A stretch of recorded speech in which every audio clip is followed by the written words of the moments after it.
Hello everyone, if you don't know me already, I'm Tara the Dance Doctor. Welcome to my channel. In today's lesson, I'm going to be teaching you 5 movements that all dancers should know.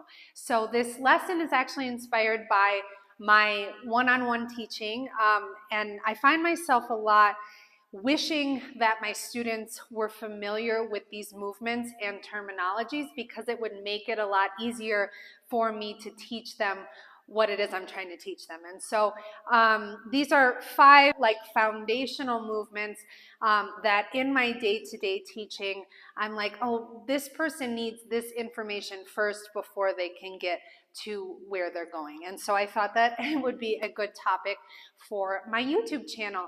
I'll also say that in this lesson, I'm just scratching the surface on foundational movements that students should know to enhance their dancing and really have the tools to be able to learn how to dance, partner dancing or other styles of dancing well.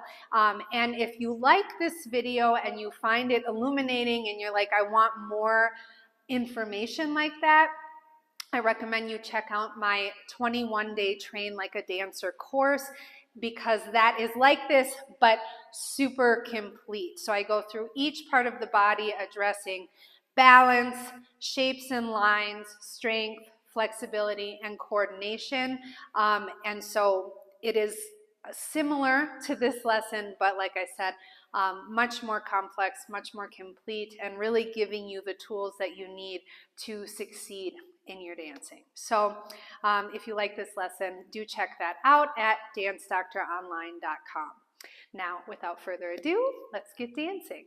Okay, so the first foundational movement that I wish all of my students knew is a tendu. And I'm going to also kind of extend this into dégagé and battement, and you'll understand what I mean in a second. So a tendu is just pointing our foot out in front and bringing it back in. We can do this in turnout, or we can do it with our feet in parallel. We can do it forward, we can do it to the side, we can do it back. Lots of different variations: forward, side, back. Okay, so the reason I wish my students knew this movement is because it teaches us that we really have to use the floor to move our leg, and that the movements that we do with our legs aren't just kind of like skimming or lifting up, but it teaches us to really use force in our leg, pushing downward to create resistance against the floor, which is so frequently something that my students are lacking in their dancing. And so if they were just familiar with this, I could say, it's like a tendu, and then they light bulb, oh, okay, I need this to really brush the floor, okay? So that is that. When I'm going out, the idea is that I'm going to slide my foot on the floor. I should have had socks available for this. Okay, I'm back with socks. I didn't want to wear them because they're mismatched, but hey, I'm a mom, so either my daughter steals all my socks or they disappear into the ether, and this is what I'm left with. So anyway, don't judge me. So the idea behind the tendu is I'm moving my leg from the hip joint, and that is not to affect at all my posture. So I've got my core is engaged, I've got my rib cage nice and lifted, my chest is open, my shoulders are down, none of that moves.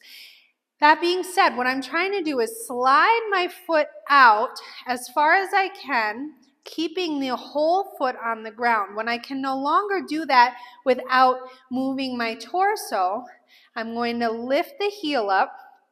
So I'm in what's like a forced arch position. My toes and the ball of my foot are still on the ground. And then I'm going to press against the floor with my toes to point my foot. And then I'm going to come back the same way that I went out. So I slide out, ball of the foot, point the foot, slide back in, ball of the foot, and bring the heel down, trying to get as much resistance against the floor as I possibly can, okay? And like I said, we can do that In turnout, a lot of times this is very useful if you're learning Latin dancing and your teacher wants you to have turnout and maintain turnout when you're doing movements.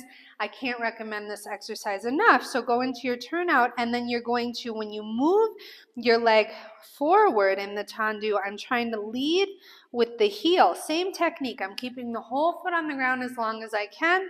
Lift the toe and come to a point. And as I do that, I'm rotating. I continue to rotate, trying to lead with my heel, and then I come back by leading the movement with my pinky toe, which engages all of the muscles in your legs. And so if you're finding like you don't feel like you have a strong enough base in your legs, these are great exercises for you to do in parallel and in turnout. So that is what we are going to do with music, just so that you have something that you can use from this video. We're going to do four forward, 4 to the side, 4 back. Same thing when I'm brushing back, trying to keep the whole foot on the ground as long as I can, ball of the foot and point, and then ball of the foot and the whole foot comes down. A lot of people find that pointing back is difficult because our pelvis naturally wants to tilt, and our goal here is to try and move the foot behind us, stretching out the front of my psoas here so I can keep my pelvis in neutral, which will help me maintain my balance, okay? So we're gonna do 4 forward, 4 to the side, 4 back, 4 forward, 4 to the side, 4 back, in parallel.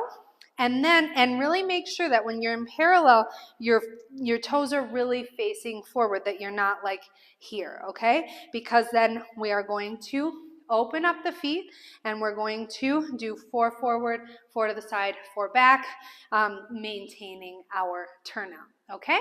So now let's try our tendus with music. We go.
Our tendus, like I said, I wanted to just talk a little bit about dégagés and battements, which are just extensions of our tendu. So a dégagé is a small percussive movement that instead of just going out and coming in, I'm actually pushing so much against the floor that my foot actually comes off the floor a little bit and then comes back. So this is usually not more than like 45 degrees when I'm doing a dégagé.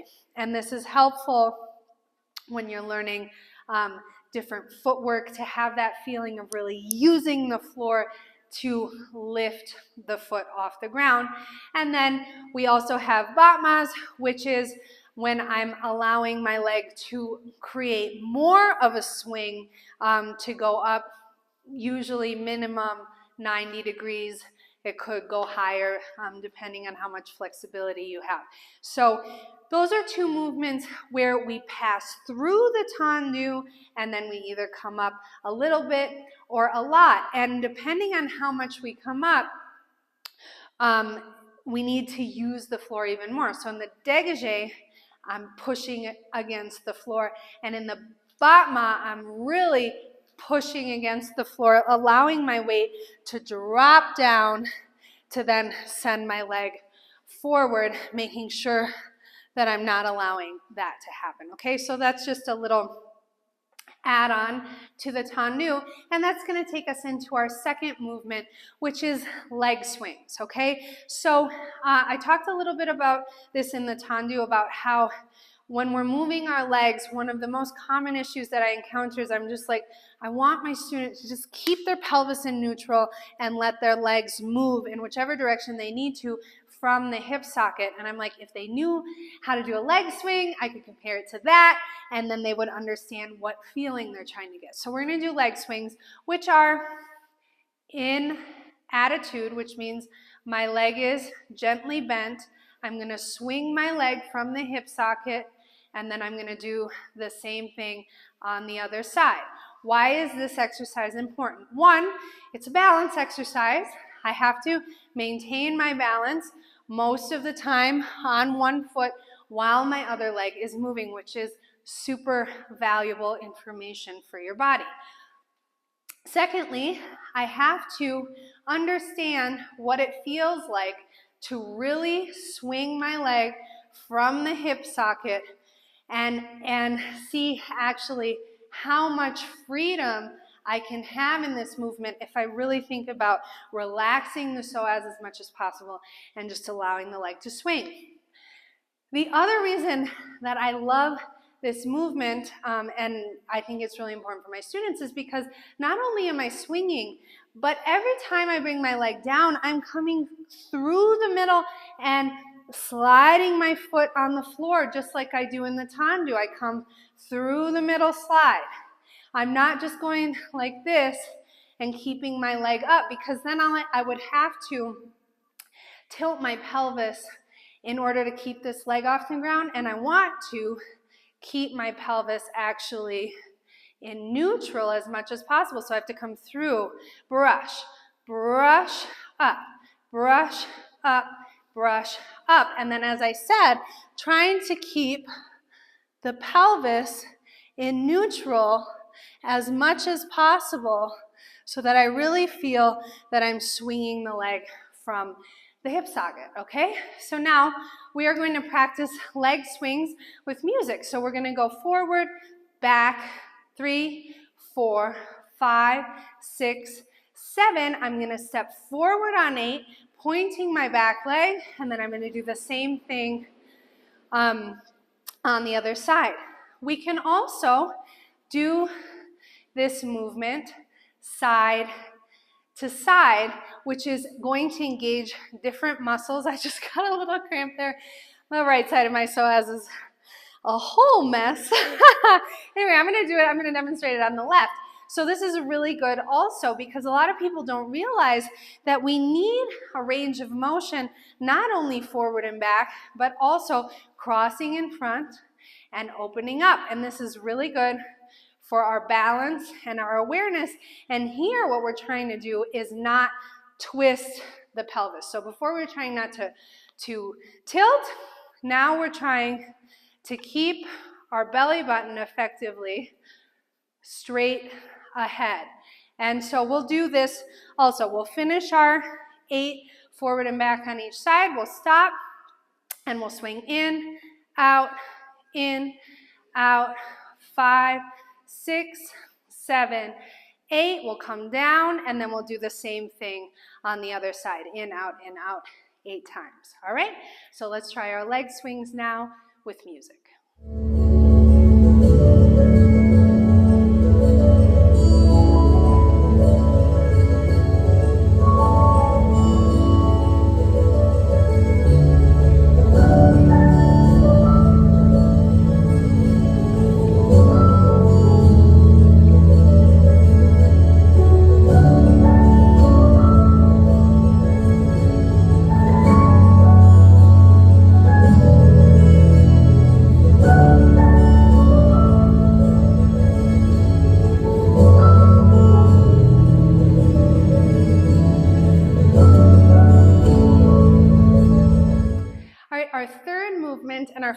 movement in the lower half of our body are rond de jambes, which means I'm making a circle with my leg. Again, we're going to use our foundational Tendu technique to take us into this movement. So it starts by brushing the foot forward, and again, something that we can do in parallel and turn out, and we will. I am brushing my foot forward or back, going out to the side, going back, and coming through the center to do it again. Rondes are so prevalent in all styles of dancing, and I feel like so few people really do them well because, again, they're not familiar with this resistance against the floor that they need, or the amount of freedom that they need to have from the hip socket and the amount of control that they need to have in the lower abdominals. And so when I'm teaching rondes, it can be very frustrating when people don't know how to do the proper technique of the rond de jambe first. And if they did, it would go much faster. So we're going to do this the same format that we did with the tendus. We'll start with our feet in parallel. We'll do forward and around. And another thing is, when I'm swinging this leg around, I don't want my weight to move with my leg. This is a common mistake that when I'm teaching rondes, people are allowing their center to be pulled toward the action leg. We need to keep our center right in the middle as if we were still standing on 2 feet. Okay, so we're going to do 1, 2, 3, 4. Starting forward, we're going to do 1, 2, 3, 4. Starting back, then we'll do the other side. Then we will turn our feet out and do the same thing. Even though I'm not allowing my torso to move with my leg, I do want to keep like 1% of my weight really firmly pressing into the ground through that big toe, as if I'm trying to draw a circle on the ground, so that I'm really straightening and engaging my leg as I go, and I'm creating a nice line and energy in the body. Okay, so now let's do our rond de jambes with music.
Okay, I've taken my socks off now. No need to be embarrassed anymore by my lack of organization. So we are departing from the lower body. We are moving into our midsection, and we're doing more of a jazz exercise now, which is a contract and expand in the rib cage and the chest and the pelvis.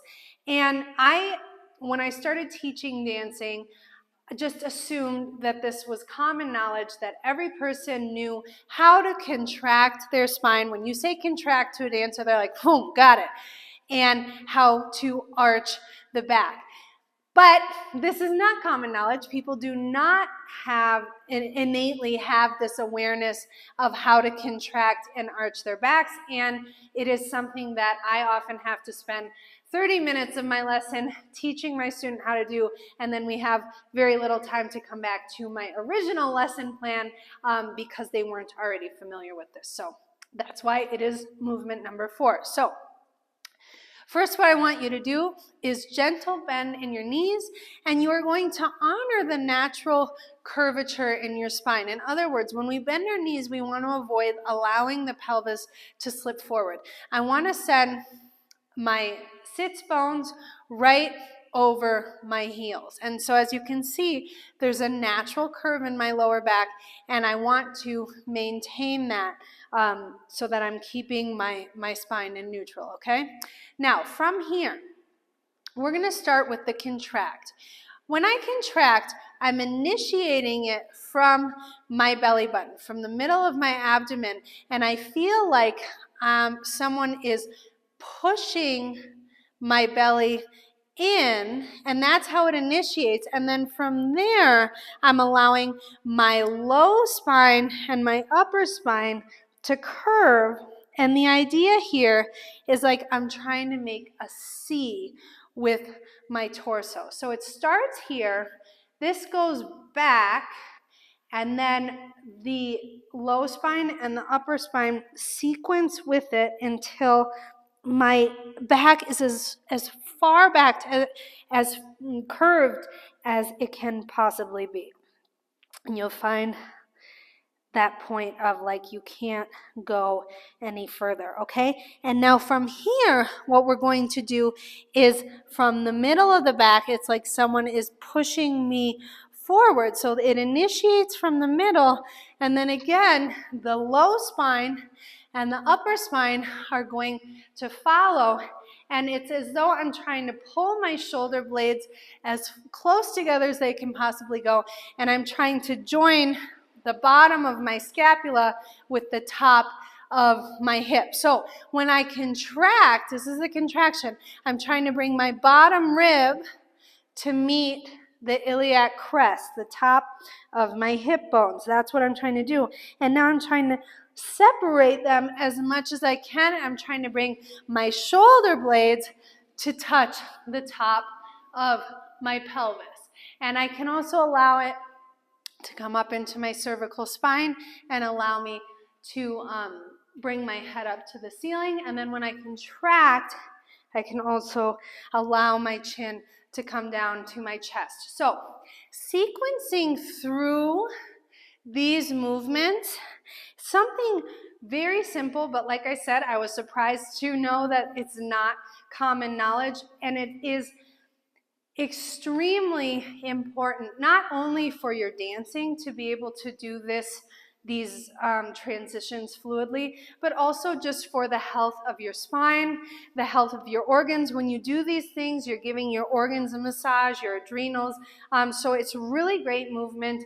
I do it on a daily basis just to help me work out any kinks or cracks that I have in my back. So really simple. We're just going to do this, but we're going to do it nice and slow so that you really feel yourself sequencing through the movements and not kind of just moving through them too fast, okay? So we'll take 4 counts for each. We're going to go 1, 2, 3, 4. 1, 2, 3, 4. 1, 2, 3, 4. 1, 2, 3, 4. Okay? And we're going to try that exercise now with music.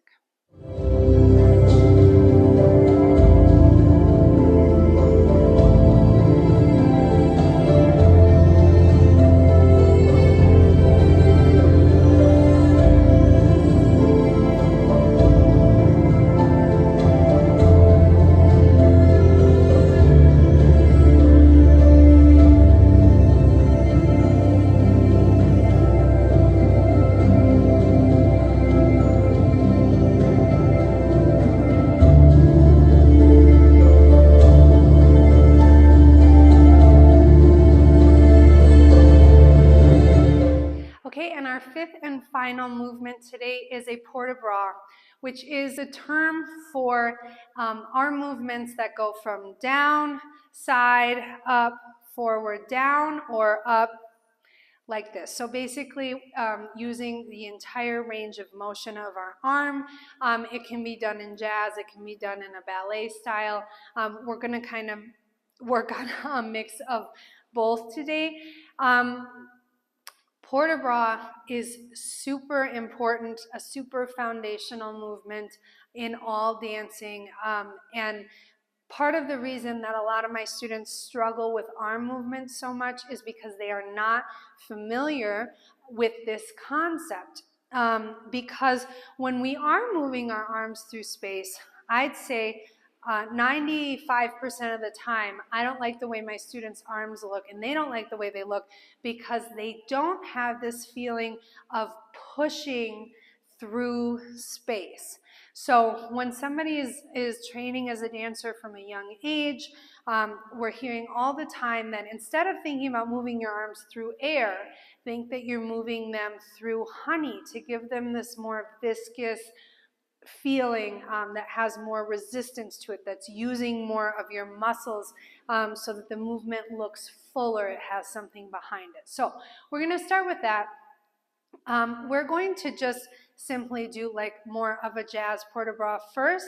We're going to start with our arms down by our sides, and we are going to push up, pretending that we are pushing through honey, bringing our arms out to the side. This is another reason port de bras is important, because a lot of people think side is here, but dance side is here, because what this does is it lengthens my spine. When my arms come here, inevitably my head's going to want to come forward, and then I get this weird kind of crick in my neck. So if I can keep my arms in front, that's going to help me keep a nice elongated spine. So we come down from here, we move up, going through honey. We're going to continue up. Another useful part of this is, how do I move my arms above my head without lifting my shoulders? So what a lot of people will do when I tell them to bring their arms up is they let this happen. Lovely, right? So that position always reminds me of a kid that you try and pick up that doesn't want to be picked up, and they just go like this. That's what that looks like to me. So when we're doing this, we're pushing through honey. As I push through honey, what I'm doing is I'm pulling my scapula down my back, and then I'm lifting the arms up, and at the further up they go, the further down I pull my scapula, so that I'm creating a nice frame around my face, okay? And then we're going to just bring the arms down and down, okay? And again, we go up and up and down, and keeping the arms nice and extended. So keeping them out on a diagonal, pulling the scapula down, and creating resistance in the movement. It shouldn't ever look like it's really easy, okay? So that's like half of a port de bras. So now what we're going to do is we're going to go out and up. And now at the top, I'm going to allow my arms to curve over my head. I'm going to try and keep my wrists in line with my forearms. So I'm not doing this. I've got this nice extended, and I'm opening my elbows so that you can still see my profile if I turn to the side. Again, my scapula are pulling down. And then from here, I'm going to bring my arms down in front of me in a controlled manner, keeping my wrists in line with my forearms, opening up my chest. Even though my arms are in front of me, I'm going to allow them to come all the way down, keeping the elbows out to the side. This is another huge concept that people get wrong all the time. People are constantly allowing their elbows to collapse in when they're doing decorative arm work, and that's another huge reason why they don't like it. Whereas if we got familiar with what it feels like to move my arm and maintain the angle in my arm as I move it, salsa and bachata and Latin dancing arm work wouldn't feel so difficult, okay? So we go up straight, up, curve, opening up the elbows, keep the elbows open as you come down, keeping resistance in the movement, keeping the elbows open as you come down, and then we're going to open up the forearms, pushing out to finish, okay? Very simple port de bras. We're kind of mixing ballet and jazz, which is perfectly fine because a lot of dance styles are inherently a mix of those two things. Okay, so now we are going to do our port de bras with music.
Thank you so much for joining me for today's lesson. Don't forget that if you enjoyed this lesson and you're craving more information and you want to really know how dancers train and get an inside look at industry secrets that all dance teachers know but don't often teach, check out my 21-day Train Like a Dancer course. If you loved this lesson, you will super love that course, and once you buy it, you have access to the videos forever, so you can continue to use it as a training program and as a maintenance program so that you remain strong and flexible and balanced in your dancing. And that is all for today. Until next time, keep dancing. Hi everyone, I just want to take a minute of your time to talk to you about my Patreon membership. If you've been looking for a quick, cost-effective way to improve your dancing, excel at learning choreography, and get into shape, look no further. Each week I upload a Quick Tip Tuesday video addressing different physical, mental, and emotional aspects of dancing, sharing my insights from 31 years of dancing and 10 years of teaching. Things like how to do a body roll, turning hacks, how to be a great follower, 5 things all social dancers should know, setting and achieving goals, and learning and remembering choreography. I also share a weekly salsa class, which is aimed to help with corporal awareness, coordination, and routine memorization and retention. Each month, I create a 45-minute dance workout done to popular music so you can smile while you sweat and enjoy the endorphin boost without the gym. This comes to 9 new recorded classes each month, plus early access to all of my YouTube lessons. And when you sign up, you also get access to all past classes, which is over a year's worth of content, all for only $10 a month. Go to patreon.com/dancedoctor to sign up today.